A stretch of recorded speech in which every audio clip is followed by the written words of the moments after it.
My fellow Americans, over a year and a half ago, I said this to the Congress.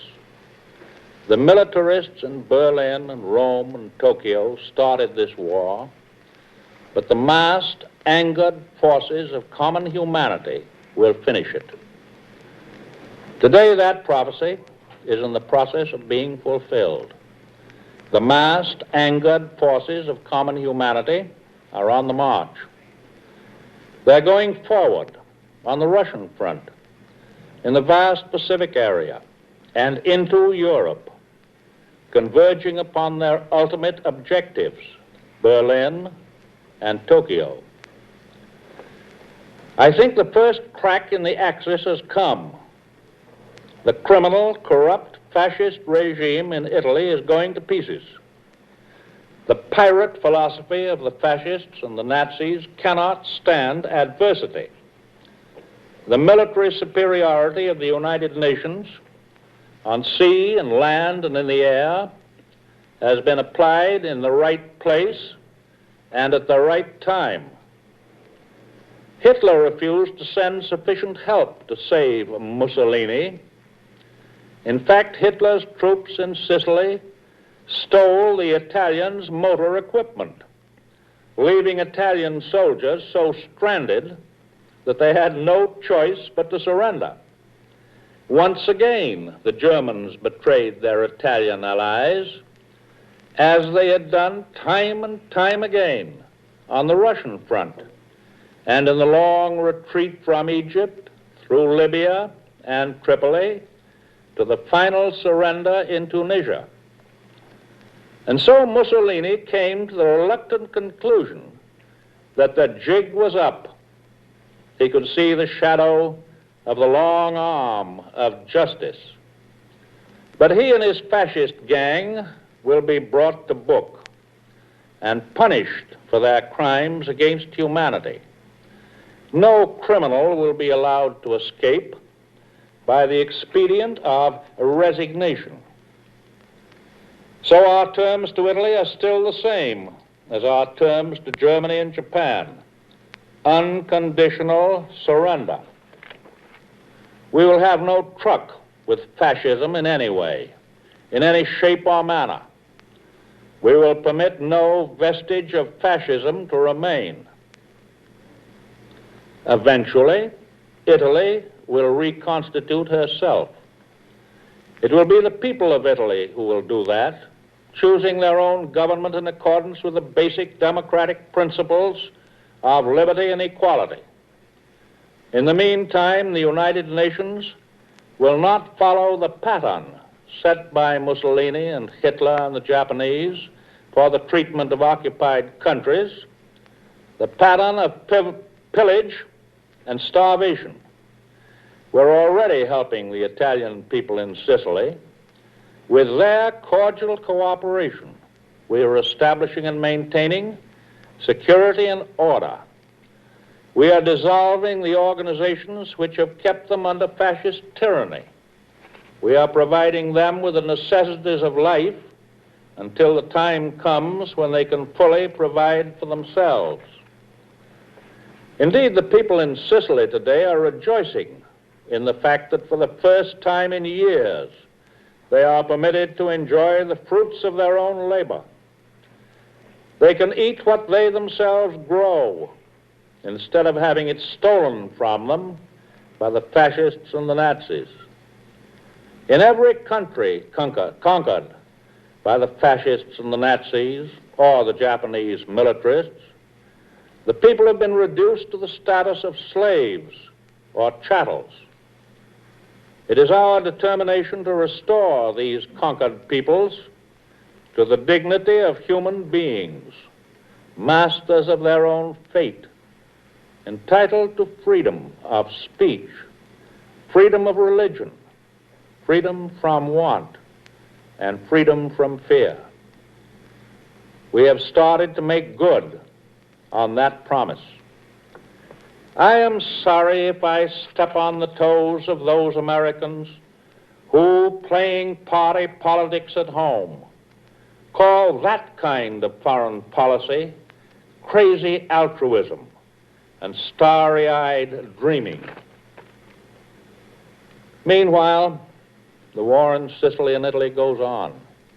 It must go on and will go on until the Italian people realize the futility of continuing to fight in a lost cause, a cause to which the people of Italy themselves never gave their wholehearted approval and support. It's a little over a year since we planned the North African campaign. It is 6 months since we planned the Sicilian campaign. I confess that I am of an impatient disposition, but I think that I understand, and that most people understand, the amount of time necessary to prepare for any major military or naval operation. We cannot just pick up the telephone and order a new campaign to start the next week. For example, behind the invasion forces in North Africa, the invasion forces that went out of North Africa, were thousands of ships and planes guarding the long, perilous sea lanes, carrying the men, carrying the equipment and the supplies to the point of attack. And behind all these were the railroad lines and the highways, here back home, that carried the men and the munitions to the ports of embarkation. There were the factories and the mines and the farms, here back home, that turned out the materials. There were the training camps, here back home, where the men learned how to perform the strange and difficult and dangerous tasks which were to meet them on the beaches and in the deserts and in the mountains. All this had to be repeated, first in North Africa and then in Sicily. Here the factor in Sicily, the factor of air attack, was added, for we could use North Africa as the base for softening up the landing places and the lines of defense in Sicily and the lines of supply in Italy. It is interesting for us to realize that every flying fortress that bombed harbor installations at, for example, Naples, bombed it from its base in North Africa, required 1,110 gallons of gasoline for each single flight, and that this is the equal of about 375 A ration tickets, enough gas to drive your car 5 times across this continent. You will better understand your part in the war and what gasoline rationing means if you multiply this by the gasoline needs of thousands of planes and hundreds of thousands of jeeps and trucks and tanks that are now serving overseas. I think that the personal convenience of the individual or the individual family back home here in the United States will appear somewhat less important when I tell you that the initial assault force on Sicily involved 3,000 ships, which carried 160,000 men, Americans, British, Canadians, and French, together with 14,000 vehicles, 600 tanks, and 1,800 guns. And this initial force was followed every day and every night by thousands of reinforcements. The meticulous care with which the operation in Sicily was planned has paid dividends. Our casualties in men, in ships and material have been low. In fact, far below our estimate. And all of us are proud of the superb skill and courage of the officers and men who have conducted and are conducting this operation. The toughest resistance developed on the front of the British 8th Army, which included the Canadians. But that is no new experience for that magnificent fighting force which has made the Germans pay a heavy price for each hour of delay in the final victory. The American Seventh Army, after a stormy landing on the exposed beaches of southern Sicily, swept with record speed across the island into the capital at Palermo.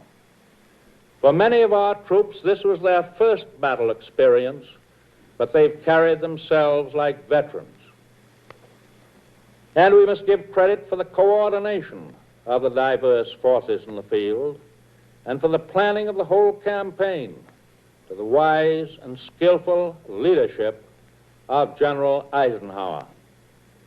Admiral Cunningham, General Alexander, and Air Marshal Tedder have been towers of strength in handling the complex details of naval and ground and air activities. You have heard some people say that the British and the Americans can never get along well together. You've heard some people say that the Army and the Navy and the Air Forces can never get along well together, that real cooperation between them is impossible. Tunisia and Sicily have given the lie once and for all to these narrow-minded prejudices. The dauntless fighting of the British people in this war has been expressed in the historic words and deeds of Winston Churchill, and the world knows how the American people feel about him. Ahead of us are much bigger fights. We and our allies will go into them as we went into Sicily, together, and we shall carry on together.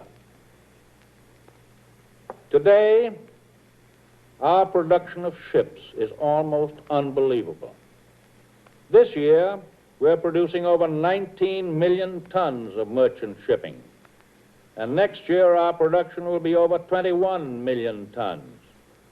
And in addition to our shipments across the Atlantic, we must realize that in this war, we're operating in the Aleutians, in the distant parts of the Southwest Pacific, in India, and off the shores of South America. For several months, we have been losing fewer ships by sinkings, and we have been destroying more and more U-boats. We hope this will continue, but we cannot be sure. We must not lower our guard for one single instant. An example, a tangible result of our great increase in merchant shipping, which I think will be good news to civilians at home, is that tonight we are able to terminate the rationing of coffee. And we also expect within a short time we shall get greatly increased allowances of sugar. Those few Americans who grouse and complain about the inconveniences of life here in the United States should learn some lessons from the civilian populations of our allies, Britain and China and Russia, and of all the lands occupied by our common enemies. The heaviest and most decisive fighting today is going on in Russia. I am glad that the British and we have been able to contribute somewhat to the great striking power of the Russian armies.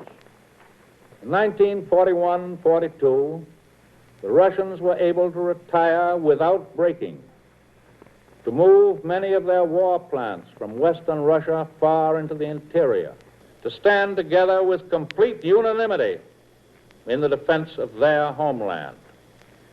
The success of the Russian armies has shown that it is dangerous to make prophecies about them, a fact which has been forcibly brought home to that mystic master of strategic intuition, Herr Hitler. The short-lived German offensive launched early this month was a desperate attempt to bolster the morale of the German people. The Russians were not fooled by this. They went ahead with their own plans for attack, plans which coordinate with the whole United Nations offensive strategy. The world has never seen greater devotion, determination, and self-sacrifice than have been displayed by the Russian people and their armies under the leadership of Marshal Joseph Stalin, with a nation which in saving itself is thereby helping to save all the world from the Nazi menace. This country of ours should always be glad to be a good neighbor and a sincere friend in the world of the future. In the Pacific, we are pushing the Japs around, from the Aleutians to New Guinea. There, too, we have taken the initiative, and we are not going to let go of it. It becomes clearer and clearer that the attrition, the whittling down process against the Japanese is working. The Japs have lost more planes and more ships than they have been able to replace. The continuous and energetic prosecution of the war of attrition will drive the Japs back from their overextended line running from Burma and the Strait settlements in Siam through the Netherlands, Indies, to eastern New Guinea and the Solomons. And we have good reason to believe that their shipping and their air power cannot support such outposts. Our naval and land and air strength in the Pacific is constantly growing. And if the Japanese are basing their future plans for the Pacific on a long period in which they will be permitted to consolidate and exploit their conquered resources, they'd better start revising their plans now. I give that to them merely as a helpful suggestion. We're delivering planes and vital war supplies for the heroic armies of Generalissimo Chiang Kai-shek, and we must do more at all costs. Our air supply line from India to China across enemy territory continues despite attempted Japanese interference. We have seized the initiative from the Japanese in the air over Burma, and now we enjoy superiority. We are bombing Japanese communications, supply dumps, and bases in China and Indochina and Burma. But we're still far from our main objectives in the war against Japan. Let us remember, however, how far we were a year ago from any of our objectives in the European theater. We are pushing forward to occupation of positions which in time will enable us to attack the Japanese islands themselves from the north, from the south, from the east, and from the west.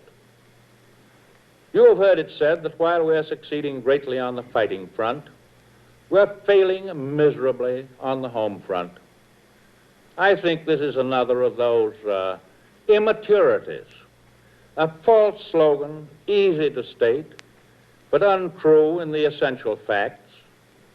For the longer this war goes on, the clearer it becomes that no one can draw a blue pencil down the middle of a page and call one side the fighting front and the other side the home front. For the two of them are inexorably tied together. Every combat division, every naval task force, every squadron of fighting planes is dependent for its equipment and ammunition and fuel and food, as indeed it is for manpower, dependent on the American people in civilian clothes, in the offices and in the factories, and on the farms at home. The same kind of careful planning that gained victory in North Africa and Sicily is required if we are to make victory an enduring reality and do our share in building the kind of peaceful world that will justify the sacrifices made in this war. The United Nations are substantially agreed on the general objectives for the post-war world. They're also agreed that this is not the time to engage in an international discussion of all the terms of peace and all the details of the future. Let us win the war first. We must not relax our pressure on the enemy by taking time out to define every boundary and settle every political controversy in every part of the world. The important thing, the all-important thing now is to get on with the war and to win it. While concentrating on military victory, we are not neglecting the planning of the things to come, the freedoms which we know will make for more decency and greater justice throughout the world. Among many other things, we are today laying plans for the return to civilian life of our gallant men and women in the armed services. They must not be demobilized into an environment of inflation and unemployment, to a place on the breadline or on a corner selling apples. We must this time have plans ready, instead of waiting to do a hasty, inefficient, and ill-considered job at the last moment. I have assured our men in the armed forces that the American people would not let them down when the war is won. I hope that the Congress will help in carrying out this assurance, for obviously the executive branch of the government cannot do it alone. May the Congress do its duty in this regard. The American people will insist on fulfilling this American obligation to the men and women in the armed forces who are winning this war for us. Of course, the returning soldier and sailor and Marine are a part of the problem of demobilizing the rest of the millions of Americans who have been working and living in a war economy since 1941. That larger objective of reconverting wartime America to a peacetime basis is one for which your government is laying plans to be submitted to the Congress for action. But the members of the armed forces have been compelled to make greater economic sacrifice and every other kind of sacrifice than the rest of us. And they are entitled to definite action to help take care of their special problems. The least to which they're entitled, it seems to me, is something like this. First, mustering out pay to every member of the armed forces and merchant marine when he or she is honorably discharged. Mustering out pay large enough in each case to cover a reasonable period of time between his discharge and the finding of a new job. Secondly, in case no job is found after diligent search, then unemployment insurance if the individual registers with the United States Employment Service. Third, an opportunity for members of the armed services to get further education or trade training at the cost of their government. Fourth, allowance of credit to all members of the armed forces under unemployment compensation and federal old age and survivors insurance for their period of service. For these purposes, they ought to be treated as if they had continued their employment in private industry. Fifth, improved and liberalized provisions for hospitalization, for rehabilitation, for medical care of disabled members of the armed forces and the merchant marine. And finally, sufficient pensions for disabled members of the armed forces. Your government is drawing up other serious, constructive plans for certain immediate forward moves. They concern food and manpower and other domestic problems that tie in with our armed forces. Within a few weeks, I shall speak to you again in regard to definite actions to be taken by the executive branch of the government together with specific recommendations for new legislation by the Congress. All our calculations for the future, however, must be based on clear understanding of the problems involved, and that can be gained only by straight thinking, not guesswork, not political manipulation. I confess that I myself am sometimes bewildered by conflicting statements that I see in the press. One day I read an authoritative statement that we'll win the war this year, 1943. And the next day comes another statement, equally authoritative, that the war will still be going on in 1949. Of course, both extremes of optimism and pessimism are wrong. The length of the war will depend upon the uninterrupted continuance of all-out effort on the fighting fronts and here at home. And that effort is all one. The American soldier doesn't like the necessity of waging war, and yet, if he lays off for a single instant, he may lose his own life and sacrifice the lives of his comrades. By the same token, a worker here at home may not like the driving, wartime conditions under which he has to work and live. And yet, if he gets complacent or indifferent and slacks on his job, he too may sacrifice the lives of American soldiers and contribute to the loss of an important battle. The next time anyone says to you that this war is in the bag, or says it's all over but they're shouting, you should ask him these questions. Are you working full-time on your job? Are you growing all the food you can? Are you buying your limit of war bonds? Are you loyally and cheerfully cooperating with your government in preventing inflation and profiteering and in making rationing work with fairness to all? Because if your answer is no, then the war is going to last a lot longer than you think. The plans we made for the knocking out of Mussolini and his gang have largely succeeded, but we still have to knock out Hitler and his gang, and Tojo and his gang. No one of us pretends that this will be an easy matter. We still have to defeat Hitler and Tojo on their own home grounds. But this will require a far greater concentration of our national energy and our ingenuity and our skill. It's not too much to say that we must pour into this war the entire strength and intelligence and willpower of the United States.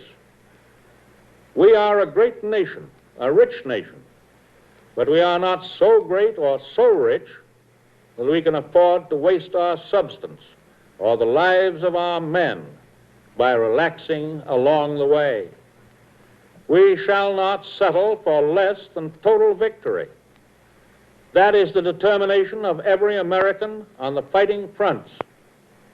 That must be and will be the determination of every American here at home.